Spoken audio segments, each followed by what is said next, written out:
मसीह में प्रिय भाई बहन, आज बहुत सारे ऐसे भाई और बहन हैं जो अपने जीवन में बहुत ज़्यादा परेशान हैं और वो फ़ोन करके कहते हैं, और जब भी हम उनसे मिलते हैं तो वो कहते हैं कि ब्रदर जी, हम चर्च जाते हैं, दुआ संगति करते हैं, गीत गाते हैं, प्रभु के वचन को पढ़ते हैं, हम दान दशमांश देते हैं, फिर भी हम अपने जीवन में आशीषों को क्यों नहीं पाते?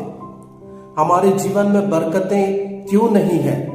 तो आज हम इसी बात को हम सीखेंगे मेरे प्रिय भाई बहन। और मैं आज आपको बताना चाहता हूं कि हम प्रभु के भवन जाने के बाद भी क्यों आशीष को नहीं पाते, हम प्रभु की आराधना करने के बाद भी क्यों हम प्रभु के आशीष को नहीं पाते।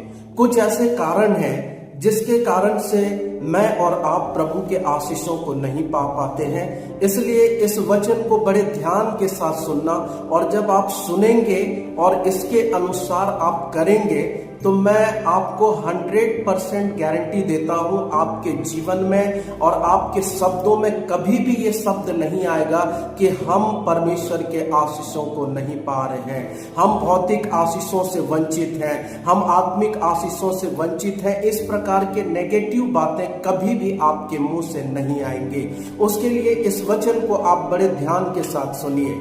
मैं आपको बताना चाहता हूं कि निर्गमन उसके 20 अध्याय को जब हम पढ़ेंगे, उसके 8 वचन को, तो वहां पर लिखा है कि संडे आराधना के दिन, विश्राम के दिन हमें क्या करना चाहिए। सबसे पहली बात तो ये है कि जब हम आराधना के दिन में प्रभु के भवन में जाते हैं तो उस दिन हमको उन सारे आशीषों को जो प्रभु ने हमारे जीवन में किया है उसे स्मरण करना है।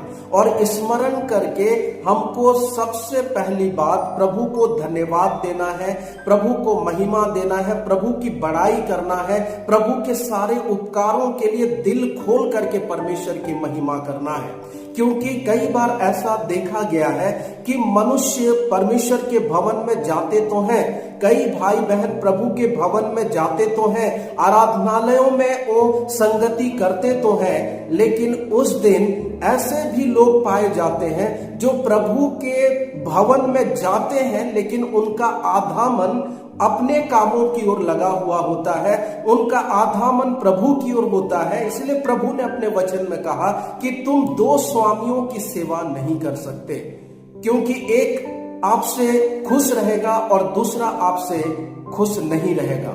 इसलिए जब भी हम प्रभु के भवन में जाएं, आराधनालय में जाएं, प्रभु ने हमें स्पष्ट किया है कि 6 दिन हम पूरा काम कर सकते हैं। 6 दिन में आपको जितना काम करना है आप कीजिए, लेकिन जो 7वां दिन है उस दिन में केवल और केवल हमें परमेश्वर की महिमा करना है, परमेश्वर को धन्यवाद देना है, परमेश्वर के वचनों को सुनना है और प्रभु के नाम की महिमा करना है। परमेश्वर का वचन कहता है कि विश्राम के दिन में हमें किसी भी प्रकार का कोई भी काम काज नहीं करना है।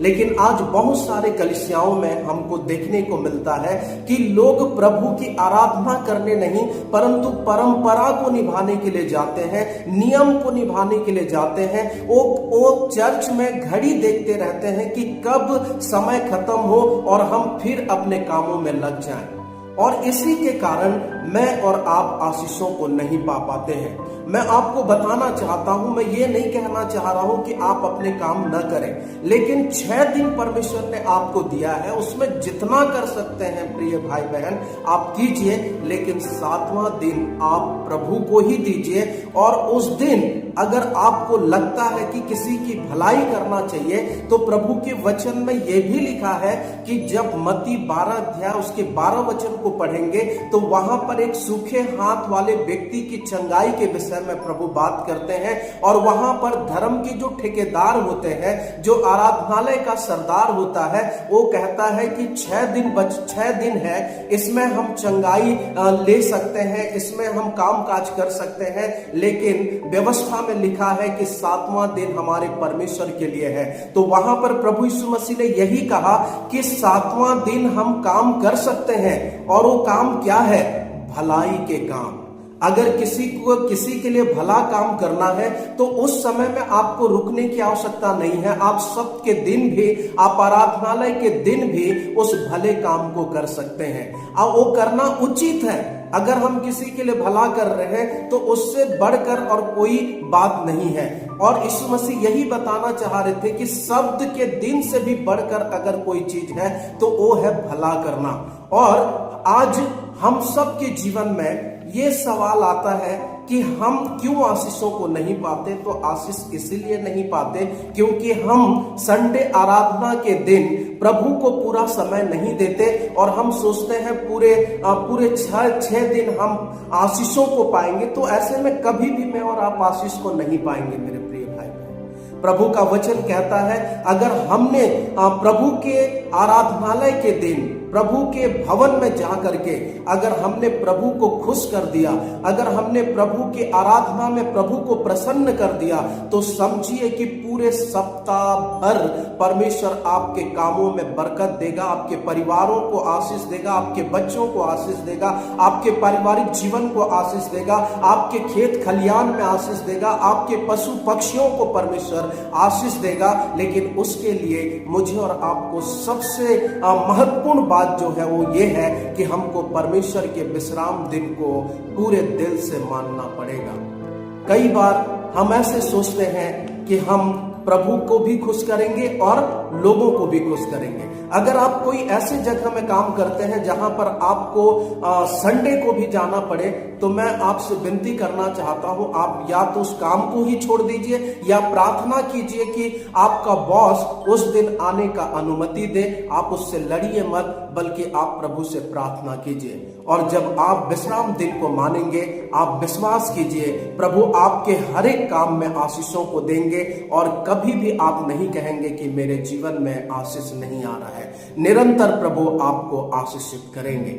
इसलिए मैं आप लोगों से विनती करना चाहता हूं कि विश्राम दिन को, संडे आराधना कभी भी मिस मत कीजिए। अगर आपने मिस कर दिया तो समझ जाइए कि आपका पूरा सप्ताह आपके लिए आशीष का कारण नहीं होगा, बल्कि आपके लिए टेंशन का और आपके लिए दुखों का और आपके लिए लड़ाई झगड़ों का ही वो समय होगा। इसलिए सबसे पहले प्रभु के भवन में जाइए और संडे आराधना को एंजॉय कीजिए। प्रभु के लिए दिल खोल करके प्रभु की आराधना कीजिए और पूरे सप्ताह भर आप आनंद के साथ अपना जीवन को व्यतीत कीजिए। परमेश्वर इन वचनों के द्वारा हम सबों को आशीष दे। God bless you all.